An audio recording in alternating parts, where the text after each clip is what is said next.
Good morning, YouTube, and welcome back to the channel.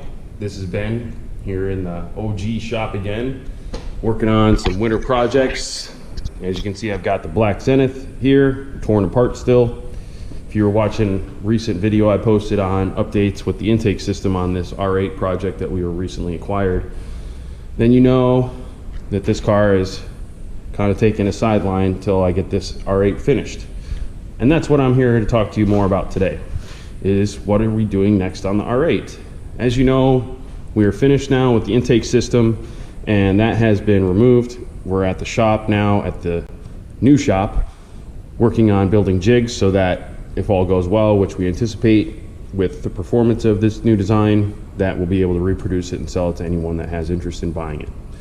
So with that being said, the next step is there is of course some finishing touches that, you know, aesthetics, accessory items that are going to go with the intakes, but since we're building the jigs and we're also going to be powder coating it, we're going to go ahead and hold off on what's left there. I think I explained it in the last video how we're going to have a nice carbon plate that's going to cover the exposed area now that the box is going to be out of the mix of this area, along with a nice little nameplate from Hochman Fabrication and Speed to give it a nice finishing touch. So what's next on this project is exhaust system work, because originally we had a tubey style exhaust on the vehicle when we purchased it, and of course I can't run an exhaust system that is not my own, being that a majority of the work we do in the shop is exhaust work. I did an exhaust on a Ferrari that I had a lot of fun with and was my first supercar work, and I'm excited to be able to do some exhaust work on my own now. So what I have here is, and forgive me for the mess, I know this is not what you guys typically expect of me, but I've got a handful of things that I brought from the shop, which includes my bin full of bends, some pie cuts that are in here. Everything got shifted around because it was thrown in the back of the car and driven over here from the other shop, but I needed a collection of bends. I've got some tight bends, some loose bends. By the way, I want to take a moment to shout out to FDR Fabrication. My buddy Tommy over there owns that shop. He's a friend of mine from Colorado that I used to race with heavily. Interestingly enough, I was racing against him in my old Subaru STI, and he was an Evo guy. Fast forward today, and well, here we are. It's kind of funny to see that I'm now an Evo guy. Never would have guessed that, but man, am I glad I'm here. With that being said, as you can see, they offer a variety of different style bends. They've got long radius bends, short radius bends, bends that are tight with legs on the ends of them. Go to FDR Fabrication. You can find their website pretty easily online. That's who I source pretty much all of my exhaust material from, both my bends as well as my straight. You can see in my other bin here that I've brought some straight as well. They are an excellent resource. They ship very quickly. They package everything very nicely. As you can see, a majority of what is in my bin here is, you know, shrink wrapped so that the finish on the outside is nice the moment you pull it out of the box and it goes on a vehicle. So anyway, I just wanted to take a moment to shout them out. I haven't shouted them out in a while, and quite frankly, it's overdue. So Tommy, if you're watching, forgive me, buddy. There's been a lot going on. We're always using your product, as you know, clearly based on the number of orders you get from me for replenishment of my stock and inventory, but love your product. It welds better than anything else out there, and it's always pairing nicely with Vibrant Performance products, which of course are also another high quality product that welds very nicely as well. So with that also being said, I've got, here's a bunch of bends. I've got some pre-cuts that I've made, basically cut some 90s into 45s and then made myself some even shorter ones of different ranges. It's always nice when you're doing an exhaust system to prepare yourself, get a bunch of cuts out of the way. I made sure before coming back here to bring some pre-made cuts along with me, so that speeds up the process. But for the exhaust system that we're going to be doing on the R8, what I'm going to be using is 2 resonators from Vibrant Performance, and I've also cut and tacked together a X-pipe that I'm going to be using in the system. And you'll also notice that I've also started to pre-tack up some of the design here. Now I've studied a lot of the designs that are out there for R8 exhausts. Always want to try and do something that's a bit unique and different. There's different ways to go about this. Some guys were building X pipes in that were on a horizontal plane. Some of them are doing it on a vertical plane. Some are doing some wild valve systems with, you know, different integrations of X pipe plumbing. I'm really not interested in trying to overdo this, because at the end of the day, it's another product that I'm hoping someone may want to buy their own. So I'm not trying to make it so overly complicated that it won't be able to reproduce, and also make it affordable as well, because that's a primary concern of mine. Is we're always on the top tier of pricing with the quality and performance of our products, and there's a balance to everything. We want to make sure that we not only perform and look good, but we're also affordable to the common end user that may want to purchase this themselves. With that being said, it's just part of the school of hard knocks that continuously goes on for a small business owner like myself, and learning where the balance is with the marketplace and performance and quality. I would love to develop an $8,000 exhaust system for this car, and I have interested in doing that based on my ability and the fact that this is my own car, and I'd love to be able to show it off. But at the end of the day, I also want to be able to use this time and opportunity to potentially produce something for the marketplace that others are interested in as well. And so, like I said, if you're wondering why I'm not going crazy with this design, it's because I want it to be realistic for others that may have potential interest. I'm a business owner, and naturally, I want to continually innovate in the space that I work in. This is an application that I'm hoping I can emerge into as far as marketplace. And with an exhaust and an intake system like this, it's a great place to start. So with that being said, we're going to go ahead and move on with the design work. As I mentioned before, I've got this X pipe here, and what I intend to do, for those of you that are wondering and would like to know, I'm planning on using this design, as you can see here, and integrating the X pipe in a vertical plane such as this, which then will loop down this way here, and in the straight region I'm going to integrate one of these bottle resonators from Vibrant on each side, so you'll have that, you know, mirrored on both sides, which will then turn and exit out the rear. So you'll have this nice aesthetically pleasing X pipe in the center of the exhaust design. And I'll probably put a nameplate across here somewhere, maybe even add some gusseting to give it some more visual appeal. But that's you know, a quick overview of the basic design that I'm looking at doing. And of course, got to integrate some really nice, cool hangers that I'll have some dimple dies incorporated into. And yeah, but that is the plan for this design, and I'm going to go ahead and get working on it. Take some B-roll shots for you guys to see if you're interested along the way, and of course you'll get a chance to see the finished product as well as the sound eventually. But I wanted to keep you guys in the loop, as I always do, on the projects that we're working on here in the shop. I'm really excited about this one in the springtime, to be able to play with this car, because as you know, the Evo is full race car. We've been faking street car for a while now. There's no reason to do that anymore. We got a street car, and we're excited to play with it this summer. So stick around, see how this comes out, and we appreciate you joining us. If you haven't already, it's a good opportunity to remind you to please subscribe with notifications on. If you guys like watching the development of high quality fabrication products on high quality performance race cars, that's what we do at Hochman Fabrication and Speed.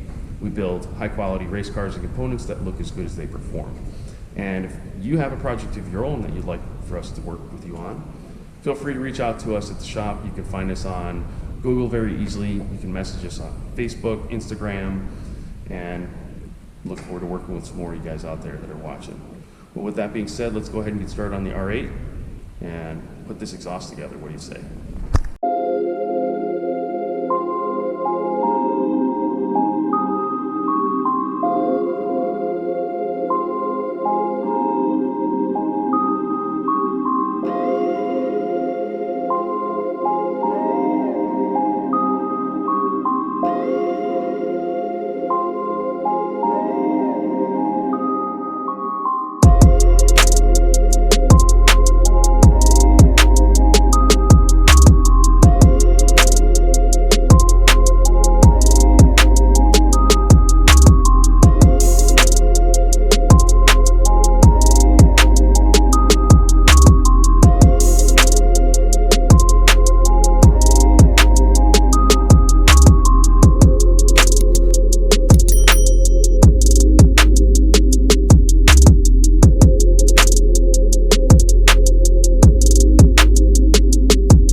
So real quick, as you can see, I tacked up the X pipe here.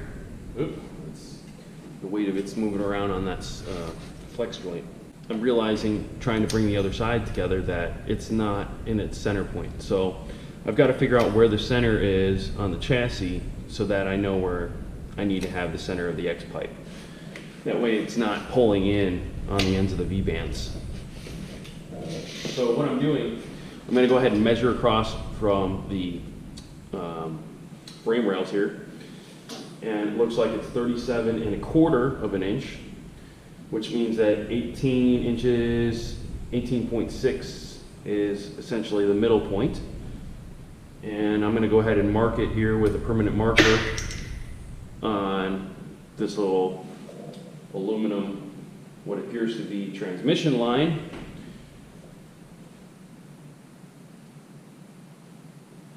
Making sure that I'm actually centered here. And now I know where the center of that X pipe needs to be. So got to change this tacking transition here and adjust it accordingly to get where I need to be. But I wanted to explain that and talk you through it so that you knew what I was doing, and if you were doing something like this in your own time, you would have a little bit of insight into how to make sure that it's exactly where it needs to be. So time to fix that. Also, for those of you that are freaking out that I use permanent marker on this car, it will come off very quickly and easily using acetone when I'm done. Don't freak out!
Well, there's the final design I ended up with for the transition, if you want to call it that, or the X pipe.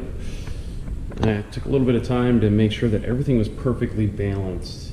You know, I'm really particular about that kind of stuff when I'm doing this, and taking into consideration how everything's going to shrink a little bit, and making sure that this line that I've made is completely centered, along with the distances of the pipes on both sides, distances from above, distances from behind when it comes to the sway bar. So that, and the fact that we have two flex joints on either side, made it a little bit more difficult, simply because there's a lot of movement and you have to stay conscious of making sure that they're straight, because if they're not, they're bent in any other way than intended, you're obviously going to have kind of a tweaked end result, and you don't want that. So I made sure that everything was nice and aligned, giving consideration to obviously things shrinking a little bit, so that once everything's welded, it will be 100% centered. I'm really pleased with how the results come out. The next step is to leverage this up a little bit higher, because based on the weight now that we have, as you can see, it needs to be pushed back a little bit, or pushed up a little bit, I should say. And in doing that, we can finish properly designing the transition over the frame rail here, which I completely jacked my knee up on earlier. I had an ice pack on it because I had turned the corner over here and smashed my knee on this one here. It was a loss of at least a few hours just to kind of make sure things weren't going to swell up and I was going to be useless for the next week or so. But luckily, I think with a combination of some ice and Advil, I think I'll be all right. So Next, I want to take some pieces here that I have sitting on the table and start figuring out the transition over to the other side. And I think what I'm going to end up doing is using one of these little 45s that I don't happen to have now that I've used most of what I had, but I do want to transition this just up and over straight nicely. And that's what the next step is. So I'm going to try and figure out what I need exactly to do that and then make that happen. So stay tuned for that.